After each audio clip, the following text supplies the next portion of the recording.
وہ پرندہ مجھے مشتاق تک پہنچا دے گا۔ وہ دونوں الجھن زدہ نظروں سے مجھے تکنے لگے۔ میں نے سلیس اردو میں وضاحت کی تو ان کی آنکھیں حیرت سے پھٹ گئیں۔ حمیدہ کی سرسراتی ہوئی آواز خارج ہوئی، تو اس کا مطلب ہے کہ مشتاق کو زرینہ نے غائب کیا ہے؟ عورتوں کے سوچنے کا اپنا ایک مخصوص انداز ہوتا ہے اور وہ کسی چیز کے بارے میں رائے قائم کرنے میں ایک لمحہ ضائع نہیں کرتیں، جیسے کسی پیر استاد نے انہیں بتا رکھا ہو کہ بچہ ایسے کاموں میں تاخیر مناسب نہیں ہوتی۔ میں نے ایسی کوئی بات نہیں کی جس سے یہ مطلب نکلتا ہو۔ میں نے حمیدہ کے استفسار کے جواب میں کہا، مجھے کچھ اشارے سے ملے ہیں جن کی وضاحت کے لیے میں نے تمہیں تھانے بلایا ہے۔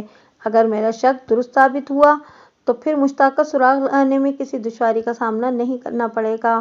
سرکار، آپ نے بلایا اور ہم آپ کے حکم پر چلے آئے۔ منظور نے عاجزی سے کہا، آپ ہم سے جو بھی سوال کریں گے ہم اس کا ٹھیک ٹھیک جواب دیں گے۔ مجھے زیادہ سوالات تو تمہاری بیوی ہی سے کرنا ہے منظور، میں نے ٹھہرے ہوئے لہجے میں کہا، کیونکہ زرینہ سب سے زیادہ محبت حمیدہ ہی سے کرتی ہے۔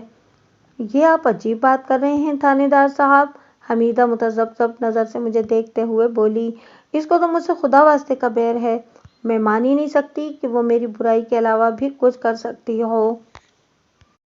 لمحاتی توقف کے بعد اس نے گہری سانس خارج کی، پھر بات مکمل کرتے ہوئے بولی، سچ بتائیں تھانے دار صاحب، میں نے اس کے سوال میں خاصی سنسنی محسوس کی۔ آپ نے یہ بات طنزیہ انداز میں کی ہے نا؟ تمہارا اندازہ درست ہے حمیدہ، میں نے صاف گوئی کا مظاہرہ کرتے ہوئے کہا، اس کا مطلب ہے کہ اس کمینے نے میرے خلاف بہت زہر اگلا ہے۔ اس نے تلخی سے پوچھا، آپ کو میرے بارے میں الٹا سیدھا بتایا ہے نا؟ حمیدہ کے استفسار کے جواب میں نے سر کو اثباتی جنبش دی اور کہا، میں نے تمہیں اسی وضاحت کے لیے تو تھانے بلایا ہے۔ آپ پوچھیں جی، کیا پوچھنا چاہتے ہیں؟ وہ جوش میں آتے ہوئے بولی، میں بھی تو سنوں اس بدبخت نے کون سی آگ لگائی ہے؟ کیا یہ سچ ہے کہ منظور کی ایک چھوٹی بہن ثمینہ ہے؟ جی ہاں، اس میں بھلا کیا شک ہے؟ تمہاری یہ خواہش تھی کہ ثمینہ اور مشتاق کی شادی ہو جائے؟ میں نے پوچھا۔ بالکل، میں ایسا ہی چاہتی تھی، وہ مضبوط لہجے میں بولی۔ میں ثمینہ کو اچھی طرح جانتی ہوں، وہ میری نند ہے اور ہم کئی سالوں سے ایک ساتھ ایک ہی گھر میں رہ رہے ہیں۔ میں سمجھتی ہوں کہ مشتاق کے لیے ثمینہ سے زیادہ موزوں اور کوئی لڑکی ہو ہی نہیں سکتی، اسی لیے میری یہ تمنا تھی کہ ان کی شادی ہو جائے۔ مگر اس کے چہرے پر دکھ اور نفرت کے ملے جلے تاثرات نمودار ہوئے۔ مگر کیا؟ میں نے اس کے ادھورے جملے پر استفسار کیا۔ مگر مشتاق کی عقل پر پردہ پڑ گیا تھا، وہ دانت پیستے ہوئے بولی، وہ گوری چٹی اور چھیل چھبیلی زرینہ پر مر مٹا تھا۔ اس کی سمجھ میں کوئی بات نہ آئی اور اس نے اسی سے شادی کر لی۔ گوری چٹی اور چھیل چھبیلی جیسے الفاظ استعمال کر کے حمیدہ نے دراصل زرینہ کی خوبصورتی کی تعریف کی تھی۔ لیکن چونکہ وہ اس کے لیے اپنے دل میں اچھے جذبات نہیں رکھتی تھی، لہٰذا اس کی ناپسندیدگی ان الفاظ سے بھی عیاں تھی۔ میں نے اپنے کام کو آگے بڑھاتے ہوئے کہا، جب تم اپنے مقصد میں کامیاب نہ ہو سکیں تو پھر تم نے اپنے بھائی کا گھر اجاڑنے کی کوششیں شروع کر دیں۔ میں مشتاق کا گھر اجاڑوں گی؟ وہ استجابی انداز میں مجھے گھورتے ہوئے بولی، تھانے دار صاحب، یہ آپ کیا کہہ رہے ہیں؟ یہ میں نہیں کہہ رہا، تمہاری بھابھی زرینہ نے فرمایا ہے۔ اس نے تو سراسر بکواس کی ہے۔ وہ جلال میں آ گئی، آپ اس پھاپا کٹنی کو تھانے بلائیں، میں ابھی آپ کے سامنے دودھ کا دودھ اور پانی کا پانی الگ کر دکھاتی ہوں۔ مجھے نہیں امید کہ کبھی تم دونوں کو آمنے سامنے بٹھا کر کوئی مناظرہ کرانے کی نوبت آئے، لیکن ایسی ضرورت پیش آ ہی گئی تو پھر میں اس کام میں کوئی کوتاہی بھی نہیں کروں گا۔ میں نے اس کی آنکھوں میں دیکھتے ہوئے کہا، فی الحال میں تم سے جو سوال کروں اس کا سیدھا اور مختصر جواب دینا۔ اس نے اثبات میں گردن ہلانے پر اکتفا کیا۔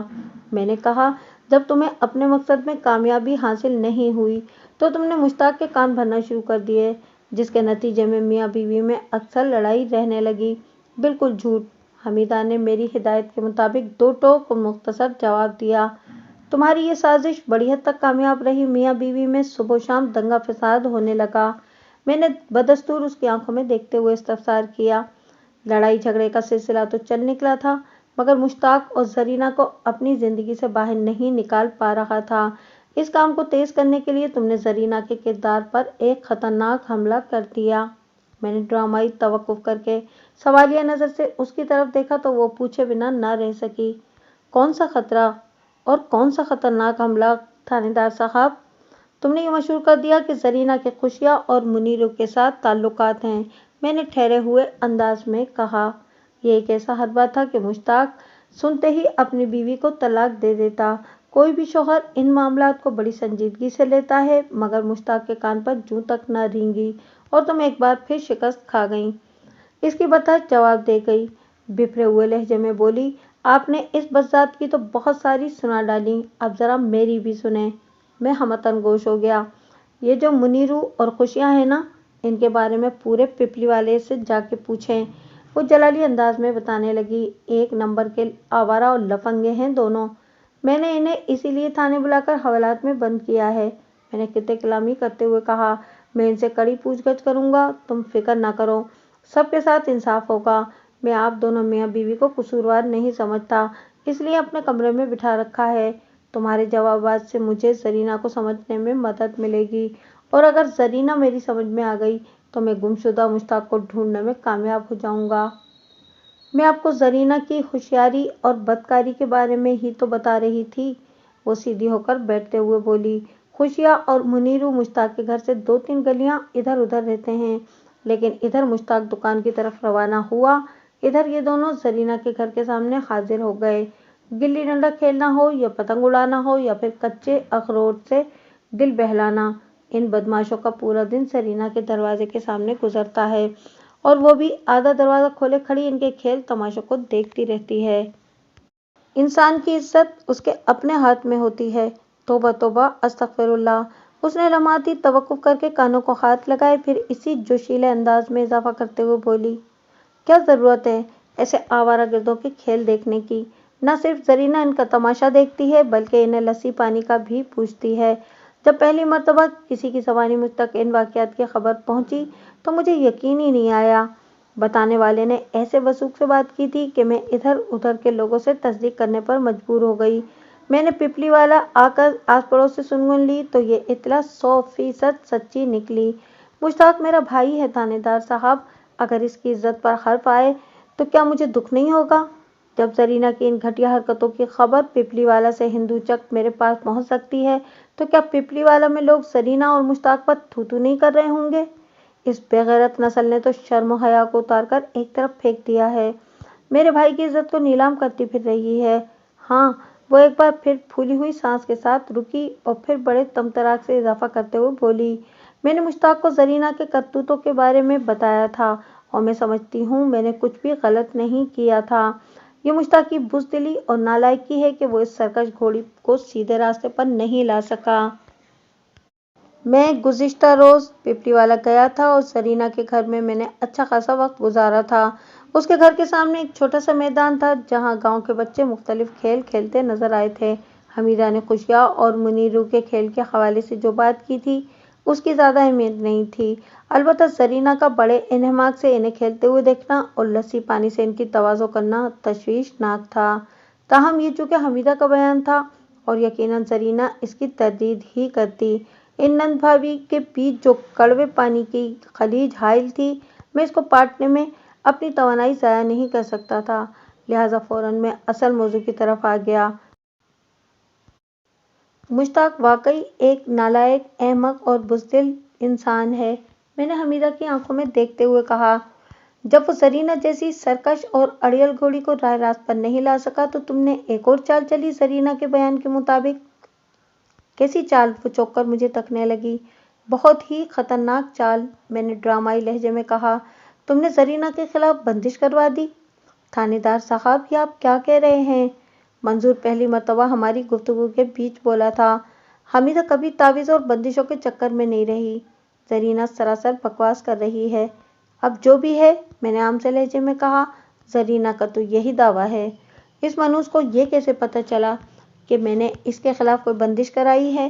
حمیدہ چمک کر بولی، اس نے خواب میں دیکھا تھا کیا؟ اسے کبرا شاہ جی نے بتایا ہے، وہ شاہ جی جو نہر کے کنارے والے آستانے پر ہوتے ہیں۔ وہ چونکے ہوئے لہجے میں مجھ سے بولی، ہاں ہاں وہی، میں انہی شاہ جی کی بات کر رہا ہوں، میں نے جواب دیا۔ حمیدہ نے تشویشناک لہجے میں پوچھا، وہ شاہ جی کے پاس کیا لینے گئی تھی؟ مشتاق اور زرینہ دونوں لگ بھگ 1 ماہ پہلے شاہ جی کے پاس گئے تھے، میں نے اسے بتایا۔ انہوں نے شاہ جی کو بتایا کہ شادی کو 5 سال ہو گئے ہیں اور ابھی تک اولاد نہیں ہوئی۔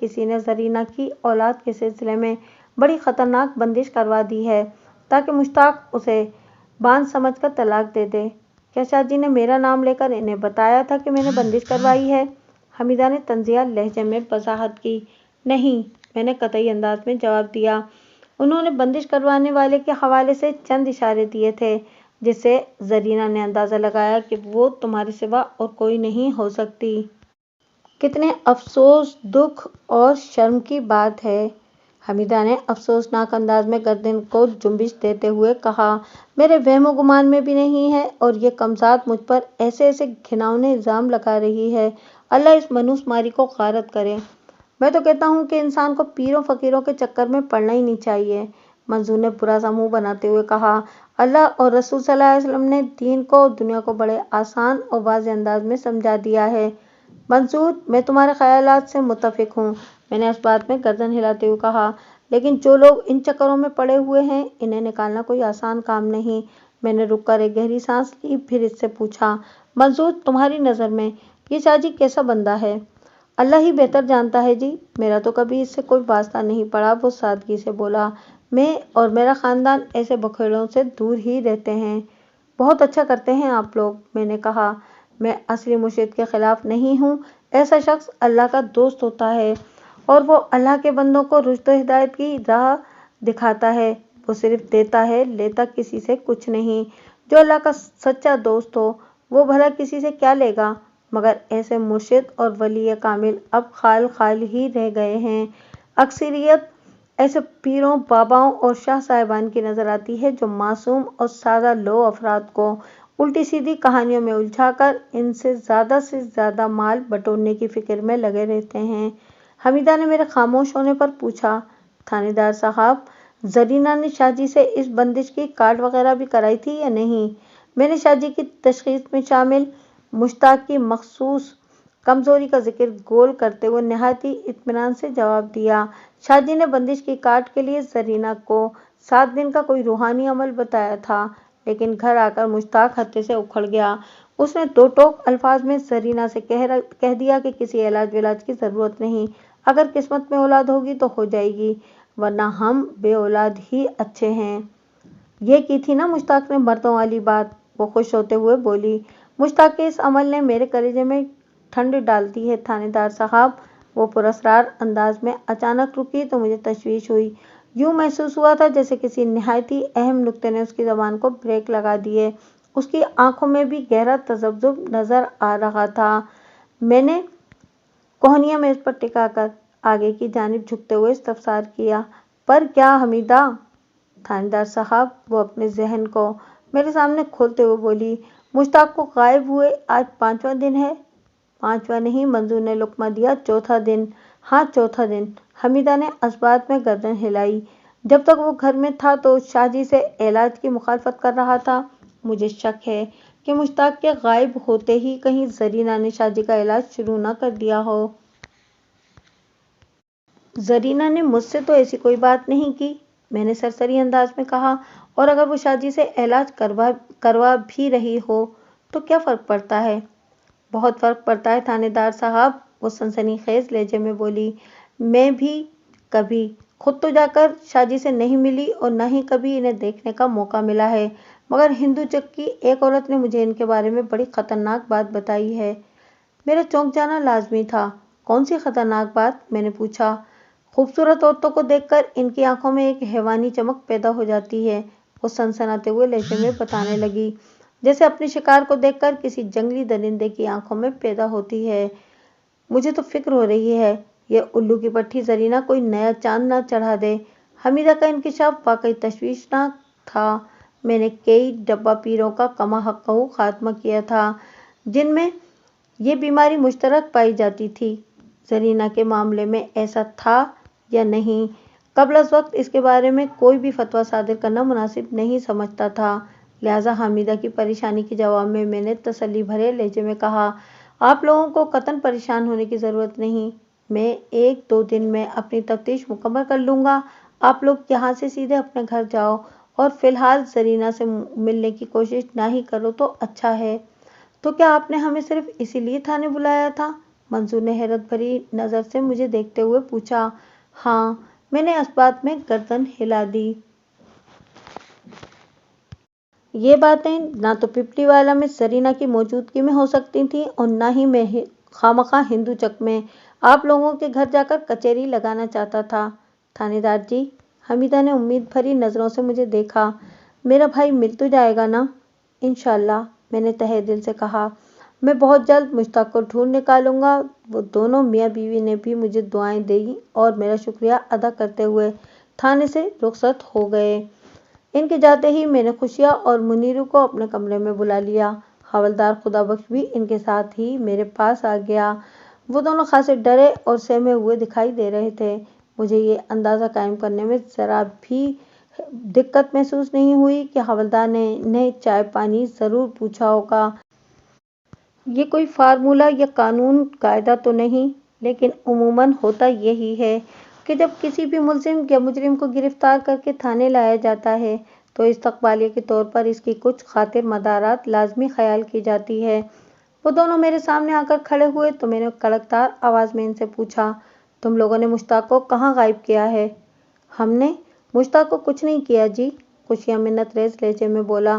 منیرو لجاجت بھرے انداز میں گویا ہوا، آپ ہم سے بڑی قسم لے لیں جی، ہمیں مشتاق کے بارے میں کچھ خبر نہیں۔ ہمیں تو خود حیرت ہے کہ وہ اچانک کہاں غائب ہو گیا۔ میں نے اندھیرے میں تیر چھوڑا۔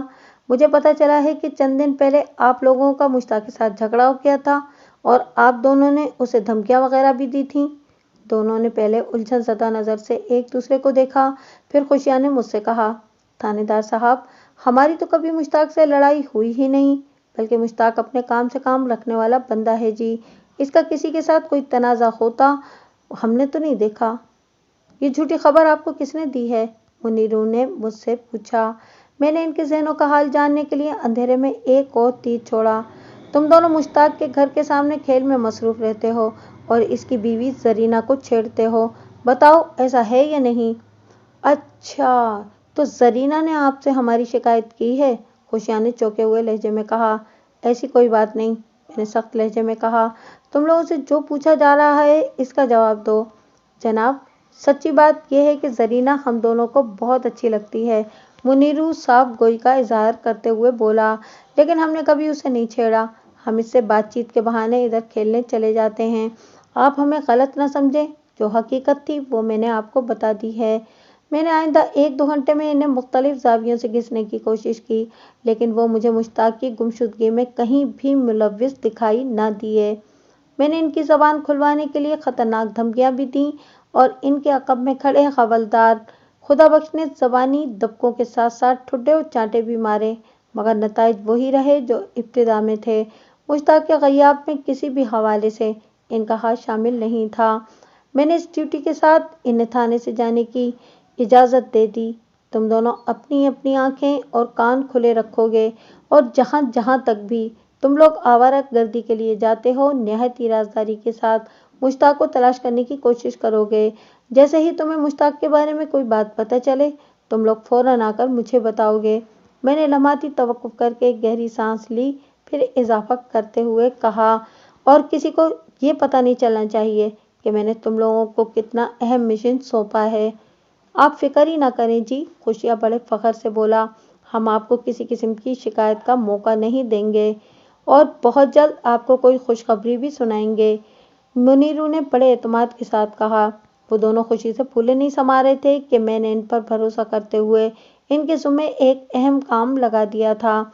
ان کے جانے کے بعد میں منیرو کے معصومیت بھرے جواب پر غور کرنے لگا۔ اس نے دل کی گہرائیوں سے کہا تھا، جناب، سچی بات یہ ہے کہ زرینہ ہم دونوں کو بہت اچھی لگتی ہے۔ کوئی بھی معقول آدمی جس نے زرینہ کی ایک جھلک دیکھ رکھی ہو وہ منیرو کے فتوے کو چیلنج نہیں کر سکتا تھا۔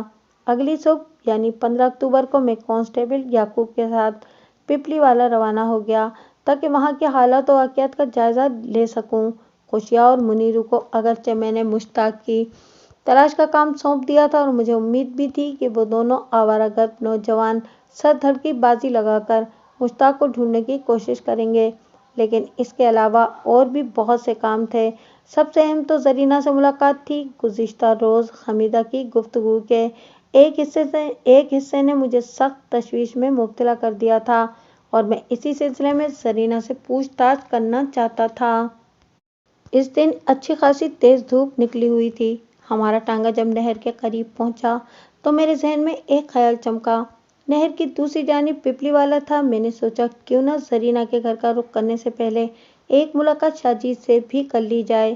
شاہ جی کا آستانہ نہر کے کنارے واقع تھا۔ میں نے نہر کا پل عبور کرنے کے بعد ٹانگے کا رخ آستانے کی طرف موڑنے کا حکم دے دیا۔ جلد ہی ہم آستانے کے سامنے موجود تھے۔ آستانے پر ایک مجاور ٹائپ آدمی نے ہمارا استقبال کیا۔ میں اور کانسٹیبل یعقوب اس وقت سرکاری وردی میں تھے۔ اتنی صبح پولیس کی آمد کسی بھی آدمی کو چونکا دیتی ہے، لہٰذا مجاور کی آنکھیں بھی حیرت اور الجھن کی غماز تھیں۔ وہ چپ چاپ سوالیہ نظر سے ہمیں دیکھے جا رہا تھا۔ میں نے آگے بڑھ کر تحقیرانہ انداز میں کہا، میرا نام ملک صفدر حیات ہے، میں اس علاقے کا تھانے دار ہوں۔ شاہ جی کہاں ہیں؟ شاہ جی تو آرام کر رہے ہیں، اس نے محتاط لہجے میں جواب دیا۔ میں نے آستانے کے اندر قدم رکھتے ہوئے کہا، یہ کون سا وقت ہے آرام کرنے کا بھائی؟ شاہ جی رات بھر ایک وظیفے میں مصروف تھے۔ مجاور نے آستانے کے صحن میں سایہ دار جگہ پر ہمارے لیے چارپائیاں بچھاتے ہوئے بتایا، فجر کی نماز کے بعد ہی سوئے ہیں، آپ تشریف رکھیں، میں شاہ جی کو آپ کی آمد کے بارے میں اطلاع دیتا ہوں۔ مجاور نے آخر میں خاصی معقول بات کی تھی، ورنہ میں اسے اگلا حکم یہ دینے والا تھا کہ جا کر شاہ جی کو فوراً بیدار کرو، میں ان سے ضروری باتیں کرنے آیا ہوں۔ میں اور کانسٹیبل آمنے سامنے چارپائیوں پر بیٹھ گئے اور مجاور آستانے کے اندرونی حصے کی جانب بڑھ گیا۔ لگ بھگ وہ 5 منٹ کے بعد واپس آیا اور نہایت ہی ادب سے بتایا، تھانے دار صاحب، شاہ جی نے آپ کو اندر کمرے میں بلایا ہے۔ میں اٹھ کر کھڑا ہوا تو کانسٹیبل نے بھی میری تقلید کی۔ مجاور نے وضاحت کرتے ہوئے کہا، تھانے دار جی، شاہ جی نے صرف آپ کو اپنے پاس بلایا ہے۔ میں نے کانسٹیبل یعقوب کو وہیں رکنے کو کہا اور خود مجاور کی رہنمائی میں آستانے کے اس حصے کی سمت بڑھ گیا جدھر قبلہ شاہ جی تشریف فرما تھے۔ تھوڑی ہی دیر کے بعد میں شاہ جی کے کمرے میں موجود تھا۔ وہ ایک فرشی نشست والا نہایت ہی آرام دہ اور ہوادار کمرہ تھا، جس کی 2 کھڑکیاں باہر نہر کی جانب کھلتی تھیں۔ بعد ازاں شاہ جی کا اصل نام عرفان شاہ معلوم ہوا۔ اس کی عمر 45 اور 50 کے درمیان رہی ہوگی۔ وہ گندمی رنگت کا مالک اور ہٹا کٹا موٹا تازہ انسان تھا۔ اس نے سر کے بالوں کو زلفوں کی صورت بڑھا رکھا تھا اور اس کے چہرے پر مناسب سے سائز کی داڑھی بھی نظر آ رہی تھی۔ رسمی الیگ سلیگ کے بعد شاہ جی نے اپنے مجاور کو ہمارے لیے ناشتے پانی کا بندوبست کرنے بھیج دیا اور مجھ سے مخاطب ہوتے ہوئے بولا، ملک صاحب، اتنی صبح آپ کس مشن پر ہیں؟ شاہ جی، آپ صاحب بصیرت انسان ہیں، میں نے مکھن کاری سے کام لیتے ہوئے کہا۔ ایک مسئلے نے پچھلے 2-3 دن سے مجھے بری طرح الجھا رکھا ہے اور اس مسئلے کا تعلق چونکہ پپلی والا سے ہے، اس لیے سوچا کہ آپ سے بھی مدد لینا چاہیے۔ آپ کی مہربانی ہے جو آپ میرے پاس تشریف لائے، وہ معتدل انداز میں بولا۔ پھر پوچھا، مسئلہ کیا ہے؟ جب ہم آستانے پر پہنچے تھے تو مجاور نے بتایا تھا کہ شاہ جی رات بھر کسی چلے میں مصروف رہے تھے اور اس وقت وہ آرام فرما رہے ہیں، بلکہ یہاں تک کہا تھا کہ وہ فجر کی نماز کے بعد ہی سوئے ہیں، لیکن شاہ جی انتہائی حشاش بشاش اور فریش دکھائی دے رہے تھے۔ میں نے اس کے سوال کے جواب میں بتایا، پپلی والا کا ایک وسنیک مشتاق 4-5 دن سے لاپتہ ہے، میں اس کی تلاش کے سلسلے میں آپ سے رہنمائی چاہتا ہوں۔ آپ زرینہ کے شوہر کی بات کر رہے ہیں نا؟ شاہ جی کی آنکھوں میں مخصوص چمک پیدا ہوئی۔ جی ہاں، میں نے اس بات میں گردن ہلائی، مجھے اسی مشتاق کی تلاش ہے۔ میرا ایک مشورہ ہے ملک صاحب، وہ رازدارانہ انداز میں بولا، اگر مان لیں گے تو آپ کا کام آسان ہو جائے گا۔ جس مشورے سے کام آسان ہوتا ہو میں بھلا اسے کیوں نہیں مانوں گا؟ میں نے گہری سنجیدگی سے کہا، آپ حکم کریں، کرنا کیا ہے؟ آپ بس مشتاق کے لیے پریشان ہونا چھوڑ دیں، وہ بدستور دھیمی آواز میں بولا۔ میں سمجھا نہیں شاہ جی، میں نے الجھن زدہ نظر سے اس کی طرف دیکھا۔ ایک بندہ 4-5 دن سے گمشدہ ہے، میرے پاس اس کی گمشدگی کی رپورٹ درج کرائی گئی ہے اور آپ فرما رہے ہیں کہ میں اس کے لیے پریشان ہونا چھوڑ دوں؟ میں سمجھاتا ہوں، اب غور سے میری بات سنیں۔ اسی دوران میں شاہ جی کا مجاور ناشتے کا سامان سے سجی ٹرے لیے ہوئے کمرے میں آ گیا۔ ہمارے درمیان چند لمحات کے لیے خاموشی ہوئی۔ مجاور واپس جانے لگا تو میں نے اسے کہا، وہ باہر میرا ایک آدمی بھی بیٹھا ہوا ہے، مجاور خاصا کائیاں شک تھا، فوراً سے پیشتر میری بات کی تہ میں اتر گیا۔ میں نے اسبات میں گردن ہلاتے ہوئے جواب دیا، جی سنتری بادشاہ کو بھی ناشتہ دے دیا ہے۔ مجاور کے جانے کے بعد شاہ جی دوبارہ مجھ سے مخاطب ہوتے ہوئے بولا، ملک صاحب، مشتاق کا دماغی توازن درست نہیں۔ خدا نخواستہ آپ میری بات کا یہ مطلب نہ لیں کہ وہ کوئی پاگل ہے۔ دراصل وہ کیا کہتے ہیں نا کہ اگر تھوڑے میں زیادہ ڈل جائے تو پھر معاملہ ایسا ہی ہو جاتا ہے۔ زرینہ سے شادی اس کو راس نہیں آئی، وہ زرینہ کے قابل نہیں تھا، اسی وجہ سے رات دن ان میں لڑائی جھگڑا بھی ہوتا رہتا تھا۔ اسی صورتحال نے مشتاق کو نفسیاتی مریض بنا کر رکھ دیا ہے۔ آپ اس کے بارے میں بالکل فکر مند نہ ہوں، وہ جیسے چپ چاپ گم ہوا ہے ایسے ہی ایک دن خاموشی سے واپس بھی آ جائے گا۔ شاہ جی کا مشورہ اگرچہ مجھے بچکانہ سا لگا، لیکن میں نے اپنے خیالات کا اظہار کرنے کے بجائے گہری سنجیدگی سے کہا، شاہ جی، میں نے سنا ہے کہ مشتاق اور زرینہ پچھلے دنوں اپنی بے اولادی کا رونا رونے آپ کے آستانے پر بھی آئے تھے، اور آپ نے اپنے کشف و کرامات سے ان کی بے اولادی کا سبب بھی معلوم کر لیا تھا۔ جی ملک صاحب، وہ اپنی تنومند اور چربیلی گردن کو اسباتی جنبش دیتے ہوئے بولا، ہم تو یہاں پر پریشان حال لوگوں کے مسائل حل کرنے کے لیے ہی بیٹھے ہیں۔ جو ہماری بات پر عمل کرتا ہے وہ فائدے اٹھاتا ہے، اور جو مشتاق کی طرح ہماری باتوں کو سنجیدگی سے نہیں لیتا وہ ساری زندگی نامراد ہی پھرتا ہے۔ میں نے ساری معلومات ہونے کے باوجود بھی شاہ جی سے پوچھ لیا، شاہ جی، آپ کے علم کے مطابق ان کی بے اولادی کا سبب کیا ہے؟ دو طرفہ سبب ہے ملک صاحب۔ وہ ایک طویل سانس خارج کرتے ہوئے بولا، آپ ساتھ ساتھ ناشتہ جاری رکھیں، میں بتاتا ہوں۔ میں نے رکے ہوئے ہاتھ کو دوبارہ متحرک کر دیا اور سوالیہ نظر سے شاہ جی کو دیکھنے لگا۔ وہ کھنکار کر گلا صاف کرتے ہوئے بولا، ایک تو کسی ظالم شخص نے زرینہ پر اولاد کے سلسلے میں بڑی سخت بندش کرائی ہوئی ہے، اور دوسرا مشتاق کے اندر ایک خاص نوعیت کی کمزوری پائی جاتی ہے۔ آپ نے کیسے اندازہ لگا لیا کہ مشتاق کے اندر کوئی مخصوص کمزوری موجود ہے؟ میں نے شاہ جی کی آنکھوں میں جھانکتے ہوئے کہا، میں نے زرینہ کی باتوں سے یہ اندازہ لگایا تھا، اور یہ کوئی ایسا گمبھیر معاملہ بھی نہیں تھا۔ اگر وہ لوگ میرے بتائے ہوئے علاج کے لیے راضی ہو جاتے تو ان کا مسئلہ ایک دو ماہ میں حل ہو سکتا تھا، لیکن وہی بات ہے نا، میں لٹ لے کر کسی کے پیچھے تو نہیں جا سکتا نا۔ انہوں نے آپ کے علاج سے انکار کیوں کیا تھا؟ میں نے ایک نہایت اہم سوال کیا۔ زرینہ تو پوری طرح تیار تھی، مگر مشتاق اچانک بھڑک اٹھا تھا، شاہ جی نے بتایا۔ میری تشخیص نے اس کی عزت نفس پر کاری چوٹ لگائی تھی۔ وہ کسی بھی صورت اپنی خرابی کو ماننے کے لیے تیار نہیں تھا، حالانکہ یہ میری تشخیص نہیں تھی، یہ تو اس کی بیوی کا فتویٰ تھا ملک صاحب۔ جی ہاں، بالکل درست فرما رہے ہیں، میں نے تائیدی انداز میں گردن ہلاتے ہوئے کہا۔ تو اس طرح ان کے علاج معالجے کا معاملہ کھٹائی میں پڑ گیا۔